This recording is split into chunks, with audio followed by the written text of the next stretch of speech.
السلام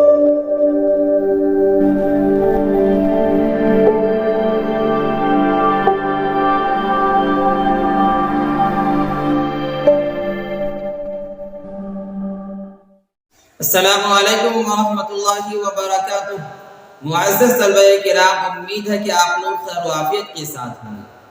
آج میں آپ کے سامنے 12 اردو کہکشاں چیپٹر نمبر 18 لے کر حاضر ہوا ہوں، جو اسد اللہ خان غالب کا ہے اور انہوں نے غزلیں لکھی ہیں۔ سب سے پہلے ہم آج کے چیپٹر میں اسد اللہ خان کے جو ڈیٹیلز ہے اسے جانیں گے، پھر اس کے بعد ان کے جو مختصر ترین سوالات ہے اور مختصر سوالات ہے پھر اس کو جانیں گے۔ مصنف یعنی رائٹر کا نام اسد اللہ خان غالب ہے اور انہوں نے غزلیں لکھی۔ مرزا غالب کا پورا نام اسد اللہ خان بیگ تھا۔ ان کی پیدائش 27 دسمبر 1797 عیسوی کو کہاں ہوا؟ نانیہال آگرہ میں ان کی پیدائش ہوئی۔ ان کے والد کا نام مرزا عبداللہ بیگ تھا۔ ان کی والدہ یعنی امی کا نام عزت النساء بیگم تھا۔ ابتدائی تعلیم مولوی معظم کے ذریعے ہوئی، یعنی ان کی جو شروعاتی تعلیم ہے، ابتدائی تعلیم ہے، روایتی تعلیم ہے، وہ مولوی معظم کے ذریعے ہوئی۔ اسی زمانے میں یعنی ابتدائی تعلیم کے زمانے سے ہی یہ شعر گوئی کا آغاز ہوا تھا۔ ان کی شادی 13 سال کی عمر میں ہوئی۔ کن سے ہوئی؟ کن کی بیٹی تھی؟ الہی بخش خان معروف کی بیٹی، نام کیا تھا؟ امراؤ بیگم، جو کہ ان کی بیوی ہے امراؤ بیگم۔ ان کا انتقال 15 فروری 1869 عیسوی کو ہوئی۔ فارسی تصنیف جو ان کی ہے پنج آہنگ وغیرہ، یعنی اس کے علاوہ بھی ہے جو آپ کو کتابوں کے اندر موجود ہے، آپ اسے دیکھ لیں۔ اردو خطوط کے 2 مجموعے، نمبر 1 عود ہندی اور نمبر 2 اردو معلّہ، یہ ان کی اردو خطوط ہے۔ مختصر ترین سوالات۔ دائم پڑا ہوا تیرے در پر نہیں ہوں میں، یہ بات شاعر نے کس سے کہی ہے؟ جواب دینا، شاعر نے یہ بات شاہ سے کہی ہے۔ شاعر کو کون مٹانا چاہتا ہے؟ شاعر کو زمانہ مٹانا چاہتا ہے۔ انہیں کون لوگ نہیں جانتے؟ انہیں عزیز لوگ نہیں جانتے ہیں۔ وہ دن گئے کہہ کر شاعر کیا بتانا جاتا ہے؟ وہ دن گئے کہہ کر شاعر اپنے نوکر نہیں ہونے کی بات ہمیں بتانا چاہتا ہے۔ غالب نے وظیفہ خور کس کو کہا ہے؟ غالب نے اپنے آپ کو وظیفہ خور کہا ہے۔ شاعر کے روتے رہنے سے کیا ہوگا؟ شاعر کے روتے رہنے سے بستیاں ویران ہو جائیں گی۔ چمن میں کس کے جانے سے دبستہ کھل گیا؟ چمن میں شاعر کے جانے سے دبستہ کھل گیا۔ یعقوب اور یوسف میں کیا نسبت ہے؟ یعقوب اور یوسف علیہ السلام میں باپ اور بیٹے کی نسبت ہے۔ یعقوب باپ کا نام ہے اور یوسف بیٹے کا نام ہے۔ موحد کسے کہتے ہیں؟ خدا کو ایک ماننے والے کو موحد کہتے ہیں۔ رنج سے خوگر ہونے سے کیا مراد ہے؟ رنج سے خوگر ہونے سے مراد رنج کا عادی ہونا ہے۔ مختصر سوالات۔ شاعر نے بتایا کہ وہ پتھر نہیں ہے، اس نے یہ بات کیوں کہی؟ شاعر نے بتایا کہ وہ پتھر نہیں ہے، اس نے یہ بات اس لیے کہی کہ جس وقت اس نے شعر کہا تھا اس وقت شاعر نہایت قسم خوشی کی حالت سے گزر رہا تھا، نہایت پریشانی کی عالم سے گزر رہا تھا، اس لیے اپنے احساس کی نزاکت کا اظہار کرتے ہوئے، اپنے احساس کی کمزوری کا اظہار کرتے ہوئے یہ بات کہی کہ میں پتھر نہیں ہوں جو بے حس ہو جاؤں، میرے اندر بھی احساس کا مادہ بھی باقی ہے۔ شاعر نے اپنے بارے میں یہ بات کیوں کہی کہ وہ لوحے جہاں پر حرف مقرر نہیں ہے؟ شاعر نے اپنے بارے میں یہ بات اس لیے کہی کہ وہ لوحے جہاں پر مقرر نہیں ہے کہ شاعر اپنے غربت اور مفلسی سے حد درجہ پریشان رہتا تھا، اور غربت کو، غریبی کو معاشرے میں اچھا نہیں سمجھا جاتا ہے، اسی لیے شاعر لوگوں کی بدسلوکی سے پریشان ہو کر یہ بات کہی تھی کہ تم مجھے کیوں پریشان کر رہے ہو؟ میں حرف مقرر تو نہیں ہوں کہ دنیا میں بار بار آتا رہوں گا، جب ایک مرتبہ دنیا سے رخصت ہو کر چلا جاؤں گا تو میں دوبارہ کبھی بھی دنیا کے اندر نہیں آؤں گا۔ پہلی غزل میں شاعر کے کن تجربوں کا بیان ہوا ہے؟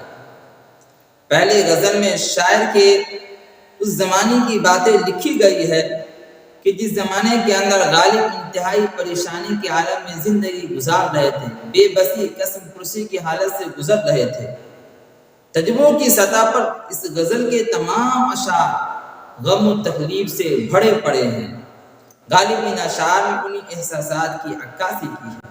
بلبلے غزل خواں کیوں ہو گئی، بلبلے غزل خواں ہو گئی کہنے سے غالب کا مقصد یہ ہے، جب مرزا غالب ایک شاعر کی حیثیت سے مغلیہ دربار میں پہنچے تو دربار میں اردو شاعری کا اتنا چرچا ہوا کہ اس کو اتنی مقبولیت حاصل ہوئی کہ دربار اور دہلی کا ہر شخص شاعری کی طرف مائل ہو گیا اور شعر کہنے پر آمادہ نظر آنے لگا۔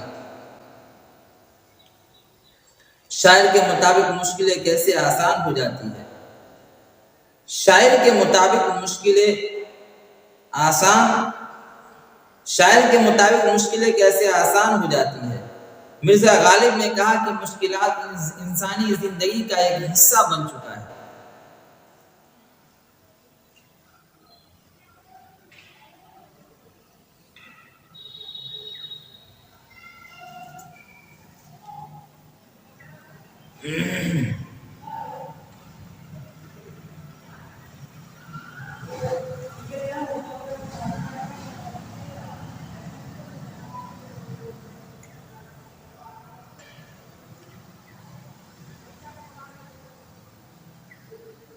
شاعر کے مطابق مشکلیں کیسے آسان ہو جاتی ہے؟ مرزا غالب نے کہا کہ مشکلات ہر ایک انسان کی زندگی کا حصہ بنا ہوا ہے، لہذا مشکلوں سے ہمیں گھبرانا نہ چاہیے۔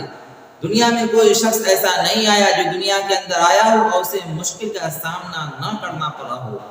اس لیے آدمی کو چاہیے کہ جب مشکلات سامنے آئے تو بہادری کے ساتھ اسے لڑے۔ مشکلات کو برداشت کرتے کرتے جب آدمی اس کا عادی ہو جاتا ہے تو مشکلات بھی آدمی کے لیے آسان ہو جاتی ہے۔ طویل سوالات۔ شامل نصاب غزلوں کی روشنی میں غالب کی روشنی سے اپنی واقفیت کا اظہار کیجیے۔ زیر نصاب شاعری کے حصے میں غالب کی 2 غزلیں شامل ہیں اور یہ دونوں غزلیں بہت ہی مشہور و معروف ہے۔ پہلے غزل کے تمام اشعار مضامین کے اعتبار سے ایک دوسرے سے الگ ہے، مگر ان میں مزاج اور تجربے کے اعتبار سے ایک باہمی ربط ہے، ایک تعلق ہے۔ غالب نے اپنے زمانے میں جس طرح قسم پرسی بے بسی کی زندگی گزاری ہے اس کو ان اشعار کے ذریعے بتانے کی کوشش کی ہے، اور ان اشعار سے اس حالات کا ہمیں بخوبی علم ہو جاتا ہے۔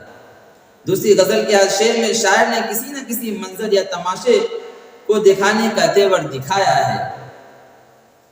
کسی منظر یا تماشے کے تعلق سے اپنے مخصوص استفہامی یا خود کو دریافت کرنے والے ہوش مند تیور کے ساتھ غالب اس اشعار کے اندر موجود ہے۔ غالب کی دوسری غزل کے کوئی 2 اشعار کی تشریح کیجیے۔ میں چمن میں کیا گیا گویا دبستہ کھل گیا، بلبلے سن کر میرے نالے غزل خواں ہو گئی، رنج سے خوگر ہوا انسان تو مٹ جاتا ہے رنج، مشکلیں مجھ پر پڑی اتنی کیا آسان ہو گئی۔